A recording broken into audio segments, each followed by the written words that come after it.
Hello guys, हम पढ़ने वाले हैं क्लास 12th की इंग्लिश का चैप्टर नंबर 1 और ये प्रोज का चैप्टर है और चैप्टर का नाम है द लास्ट लेसन। क्या है लास्ट लेसन? तो देखिए लास्ट लेसन की हम 100 टाइप क्वेश्चन आंसर पढ़ने वाले हैं जो यूपी बोर्ड एग्जाम के लिए मोस्ट आईएमपी हैं। ओके, चलिए वीडियो को स्टार्ट करते हैं।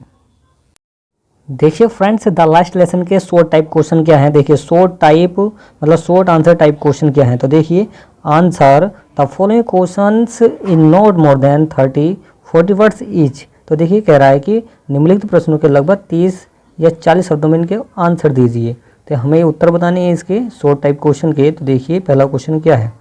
पहला क्वेश्चन है कि what was the bulletin board, how was it important. देखिए व्हाट क्या, व्हाट होता है क्या, वाज था, द बुलेटिन बोर्ड। तो बुलेटिन बोर्ड क्या था, पास्ट का क्या है, सिंपल है। ओके, देखिए बुलेटिन बोर्ड क्या था। How was it important, how कैसे, इट यह है, इम्पोर्टेंट महत्वपूर्ण, वाज था यह महत्वपूर्ण कैसा था। तो देखिए बुलेटिन बोर्ड क्या था और यह महत्वपूर्ण क्यों था, यह कैसा था, इसके बारे में बताना है। ओके, चलिए इसका आंसर समझते हैं। इन दोज डेज उन दिनों। देखिए दोज होता वो, तो यहाँ पे पड़ जाएगा उन दिनों, डेज होते हैं दिन। उन दिनों the bulletin board was fixed at the main crowded places and was the only medium to convey the message and news to common mass. तो देखिए क्या है कि उन दिनों the bulletin board was fixed, उसको फिक्स्ड कर दिया था एट द मेन क्राउडेड, किसकी, भीड़ वाली जगह। तो क्राउडेड होती है भीड़, तो भीड़ वाली जगह उसको फिक्स्ड कर दिया, मतलब उसको लगा दिया था प्लेसेस स्थान पर, कौन सी, भीड़ वाले स्थान पर उसको लगा दिया था। एंड और वाज द ओनली मीडियम, यह केवल क्या था, मीडियम था। मीडियम मतलब माध्यम था, यह रास्ता था। टू कन्वे, सूचित करने का, ये बताने का, द मैसेज किसको, संदेशों को, कुछ बात को बताने का क्या था, एक जरिया था, माध्यम था। ओके, एंड न्यूज़ किसको, खबर को, टू द कॉमन मास क्या होता है, कॉमन मास होता आम जनता को। तो आम जनता को क्या, न्यूज़ बताने का एक क्या था, माध्यम था। मतलब कोई भी बात होती थी तो बुलेटिन बोर्ड पे वो लिखी जाती थी, इस टाइप से कह रहे हैं। ओके, इट वॉज क्या है ये, इट वॉज इम्पोर्टेंट, यह है महत्वपूर्ण था। इट वॉज इम्पोर्टेंट होता महत्वपूर्ण था, बिकॉज होता क्योंकि।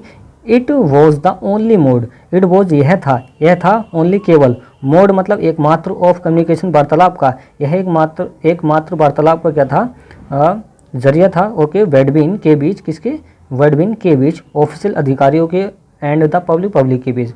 तो पब्लिक और अधिकारियों के बीच यह एकमात्र क्या था, माध्यम था। कौन, ये जो था बुलेटिन बोर्ड पर खबरें लिखी जाती थी, जो भी हमें सूचित करना होता किसको, पब्लिक को। तो आराम से ये काम करता था। ओके फ्रेंड्स, उम्मीद आपको क्या ये क्वेश्चन समझ में आया होगा। चलिए नेक्स्ट वाला क्वेश्चन समझते हैं, आप इसका स्क्रीनशॉट ले सकते हैं। देखिए फ्रेंड्स, दूसरा क्वेश्चन क्या है कि what did M Hamel say when Franz reach to the school. देखिए व्हाट क्या, डिड एम हेमेल ने से मतलब कहा, एम हेमेल ने क्या कहा, व्हेन जब फ्रेंच रीच टू वो पहुंचा, टू द स्कूल।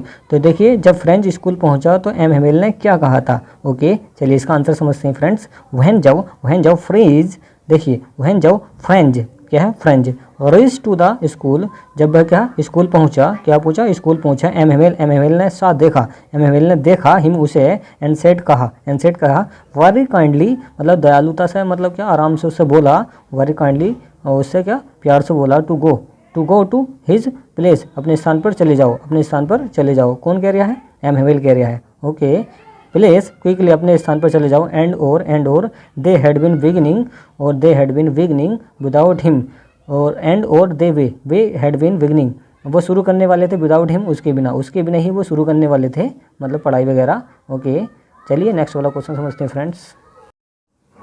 देखिए फ्रेंड्स, क्वेश्चन नंबर 3 क्या है कि what did M Hamel speak first in the class that day about the lesson. देखिए व्हाट डिड एम हेमेल ने क्या बोला, स्पीक होता बोला, फर्स्ट इन द क्लास पहली क्लास में उसने क्या बोला, दैट डे उस दिन, अबाउट द लेसन लेसन के बारे में एम हेमेल ने उस दिन क्या बोला था। तो देखिए इसका आंसर है, देखिए एम हेमेल ने सेड कहा एड्रेसिंग संबोधित करते हुए, मतलब अच्छी तरीके से बताते हुए, एम हेमेल ने संबोधित करते हुए कहा हिज चिल्ड्रन, अपने बच्चों से। एम हेमेल क्या था, एक टीचर था। ओके, अपने क्या बच्चों से कह रहा है डेट की it was the last lesson, ये क्या है आखिरी लेसन है।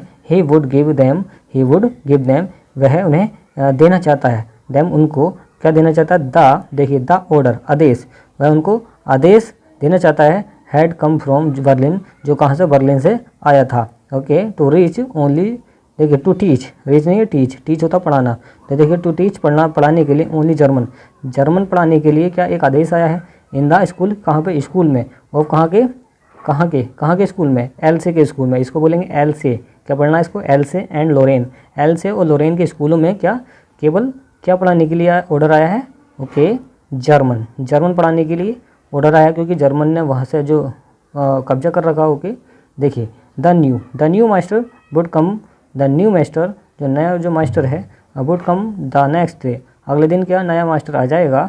देखिए द न्यू मास्टर, द नया master would come to next day, next day का मतलब होता है अगले दिन, अगले दिन नया मास्टर आ जाएगा।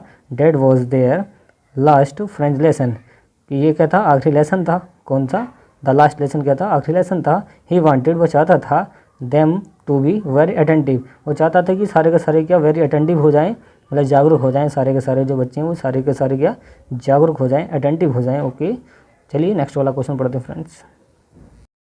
देखिए फ्रेंड्स, इसका आंसर क्या है, आफ्टर हियरिंग, सुनने के बाद, आफ्टर हियरिंग सुनने के बाद, अबाउट द लेसन, लेसन के बारे में सुनने के बाद, फ्रेंच ने थॉट सोचा, क्या सोचा, डेट ही हार्डली, वह मुश्किल से ही, वह हार्डली होता मुश्किल से, वह मुश्किल से ही न्यू जाना था, ये समझा था, ये सीख पाया था, हाउ टू राइट कैसे लिखा जाता है, कैसे लिखा जाता है, ही शुड नेवर लर्न, वो आगे कभी नहीं सीख पाएगा, एनीमोर और अधिक, how sorry he was for not learning his lesson, और देखिए he was for not learning, तो वह आगे नहीं सीख पाएगा हिज लेसन, अपने पार्ट से, फॉर सीकिंग वर्ड्स, ओके, उनसे एक्स के, और going to sliding on the सार, तो आगे बताया गया है चिड़ियों के अंडों को ढूंढने के बाद।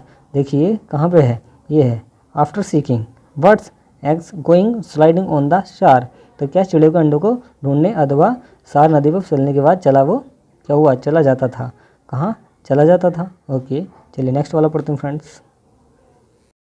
देखिए फ्रेंड्स, क्वेश्चन नंबर 5 क्या है कि did French reside the participle से, देखिए डिड शुरू में आ गया तो क्या है, इंट्रोगेटिव सेंटेंस है, तो देखिए फ्रेंच ने क्या रिसाइड मतलब दोहराया था, पार्टिसिपल उसका हाउ कैसे है, तो देखिए क्या हो जाएगा, क्या फ्रेंच ने देखिए पार्टिसिपल को दोहराया था, क्या फ्रेंच ने, देखिए अगर डिड आ जाए शुरू में तो उसकी हिंदी निकलेगी क्या, तो देखिए क्या फ्रेंच ने पार्टिसिपल को दोहराया था, हाउ कैसे, इसका आंसर देखिए समझिए, यस हाँ, फ्रेंच ने रिसाइटेड किया, दोहराया द पार्टिसिपल को, ही रिसाइटेड द पार्टिसिपल्स, वह पार्टिसिपल्स को दोहराया, उसने पार्टिसिपल को दोहराया, रोंगली गलत तरीके से, एज ही गॉट मिक्सड, उसने क्या गॉट, अब क्या हो गया, गॉट मिक्सड, उसने मिक्सड कर दिया, ऑन द फर्स्ट वर्ड्स, अपने पहले शब्द को मिक्स कर दिया, एंड स्टूड है, और वहाँ पर क्या हुआ, खड़ा हो गया, होल्डिंग ऑन पकड़े हुए, टू हिज डेस्क, अपनी डेस्क को क्या पकड़ के वो खड़ा हो गया वहाँ पे, and his heart was beating, उसका जो दिल था वो धड़क रहा था तेजी से, क्या धड़क रहा था,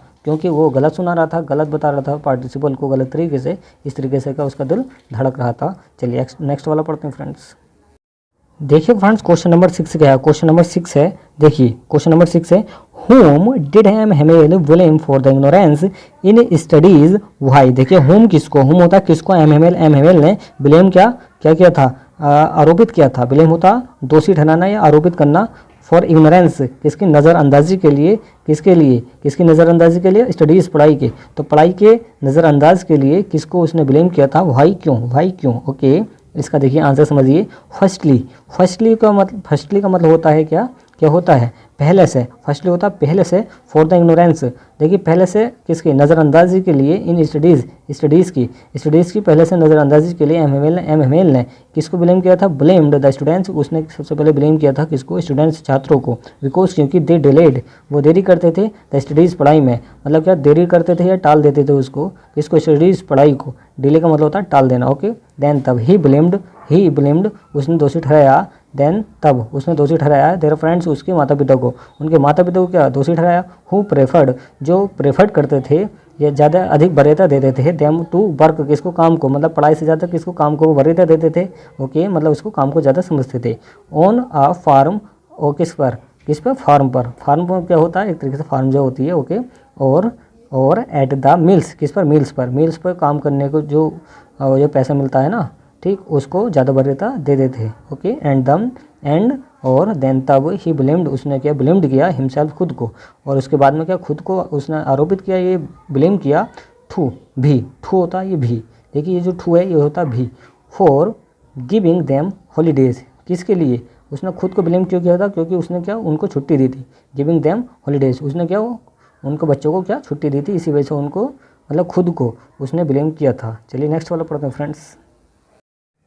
देखिए फ्रेंड्स क्वेश्चन नंबर 7 क्या है, क्वेश्चन नंबर 7 है, काफ़ी इजी है। देखिए what did M Hamel, what did M Hamel say, M Hamel ने क्या कहा, से होता कहा, एम हेमेल ने क्या कहा, ये क्या है इंट्रोगेटिव सेंटेंस होते हैं सारे के सारे क्वेश्चन जो होते हैं। तो देखिए एम हेमेल ने क्या कहा अबाउट के बारे में, द लैंग्वेज, लैंग्वेज मतलब भाषा के, एंड और इट्स इंपॉर्टेंस और उसकी महत्व के बारे में उसने क्या कहा, किसने, एम हेमेल ने। एम हेमेल कौन था, एक टीचर था। ओके देखिए आगे पढ़िए, इसका आंसर काफ़ी इजी है। देखिए M Hamel said, M Hamel ने कहा, एम हेमेल ने कहा डेट की द फ्रेंच लैंग्वेज, जो फ्रेंच लैंग्वेज है was the most beautiful language, क्या है सबसे खूबसूरत क्या है भाषा है, इन द वर्ल्ड, इस संसार की सबसे खूबसूरत भाषा है। ओके सबसे प्यारी भाषा है।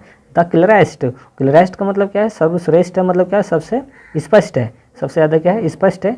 और देखिए द मोस्ट लॉजिकल, और क्या सबसे ज़्यादा तार्किक है, द मोस्ट लॉजिकल का मतलब है, तो लॉजिकल का मतलब होता है तार्किक, और सबसे ज़्यादा क्या है ये तार्किक है। देखिए ही फर्दर, उसने कहा, ही फर्दर सेड, उसने आगे कहा, ही फर्दर सेड, देखिए उसने आगे कहा डेट की दे मस्ट गार्ड, बे देखिए उन्हें मस्ट गार्ड, इसकी रक्षा करनी चाहिए, किसकी भाषा की, उन्हें इसकी भाषा की क्या रक्षा करनी चाहिए।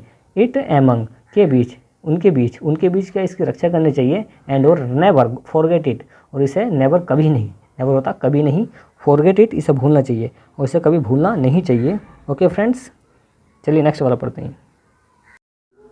देखिए फ्रेंड्स क्वेश्चन नंबर 8 क्या है, क्वेश्चन नंबर 8 है what did Franz think about the pigeons. तो देखिए व्हाट डिड फ्रेंच ने क्या थिंक सोचा अबाउट द पिजन्स, कबूतरों के बारे में, फ्रेंच ने क्या सोचा। देखिए ज़्यादातर जो कंडीशन होती है इसकी सेंटेंस की वो होती है पास्ट के इंडेफिनिट में। तो देखिए क्या फ्रेंच ने कबूतरों के बारे में क्या सोचा, भाई क्यों, और इसका आंसर समझिए। देखिए फ्रेंच ने थॉट सोचा अबाउट द पिजन्स, कबूतरों के बारे में, डेट की इफ़ दे जर्मन, यदि वो जर्मन्स होते, यहाँ पे जर्मन होते तो would make them sing in German, क्या वो इन कबूतरों से भी क्या जर्मन गब्बाते मतलब बुलवाते। ओके आगे देखिए ही थॉट उसने सोचा,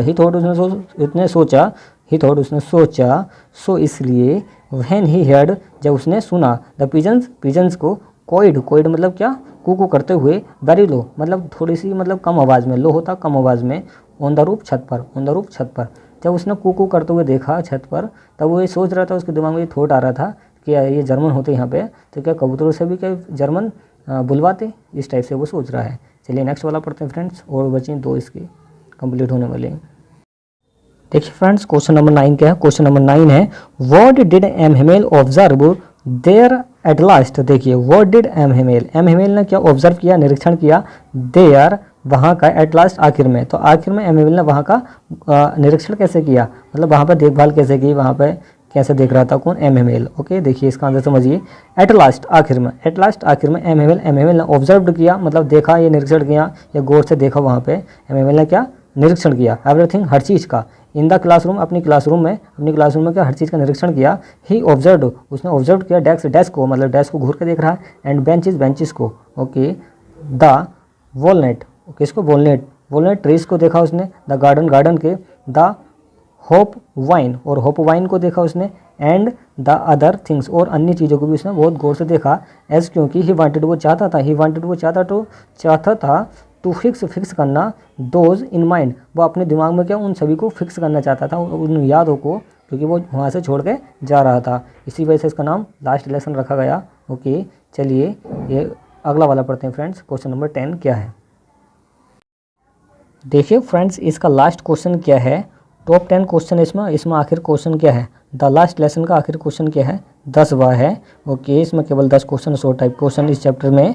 व्हाट हैपेंड क्या हुआ, व्हेन जब चर्च क्लॉक स्ट्रक, चर्च की घड़ी स्ट्रक हुई 12 मतलब चर्च की घड़ी में क्या 12 बजे, तो तब क्या हुआ था। देखिए व्हेन जब चर्च क्लॉक स्ट्रक, जब चर्च की घड़ी में 12 बजे, देन तब देयर वहाँ पर वाज द एंजल्स, वहाँ पर प्रार्थना हुई, यहाँ पर ये क्या है प्रार्थना हुई, एंड द ट्रम्पेट्स और वहाँ पर तारीफ हुई ऑफ द प्रिसियाई, और यहाँ पे प्रिसियंस का मतलब प्रिसियाई सोल्जर्स होते हैं सैनिक। तो देखिए सोल्जर्स मतलब पिरसियाई सैनिकों की वहाँ पर क्या तारीफ़ें हुई वहाँ पर जब 12 बजे M Hamel stand up, M Hamel stood up का मतलब होता है खड़े हो गए। स्टैंड अप की मतलब सेकंड फॉर्म है स्टूड अप, पास्ट का इंडेफिनिट है। एम हेमेल वहाँ पर क्या खड़े हो गए एंड टेकिंग, और टेकिंग उन्होंने लिया अ पीस ऑफ चौक, चौक का एक टुकड़ा लिया और रोट उसने लिखा, किसने, एम हेमेल ने लिखा कहाँ पर, किस बोर्ड पे, बोर्ड पे क्या लिखा, बोर्ड पे लिखा उन्होंने बाइबला फ्रांस, बाइबला फ्रांस, बाइबला फ्रांस ये फ्रांस की भाषा है, बाइबला फ्रांस, इसका मतलब होता है फ्रांस अमर रहे। क्या हुआ, फ्रांस अमर रहे। तो इसके देखिए फ्रेंड्स टॉप 10 क्वेश्चन थे। उम्मीद आपको वीडियो पसंद आई, वीडियो को लाइक एंड शेयर कीजिए, चैनल को सब्सक्राइब कीजिए। Thanks for watching guys. मिलते हैं इसके नेक्स्ट वीडियो में फ्रेंड्स, जिसमें हम पढ़ेंगे लॉन्ग आंसर टाइप क्वेश्चन।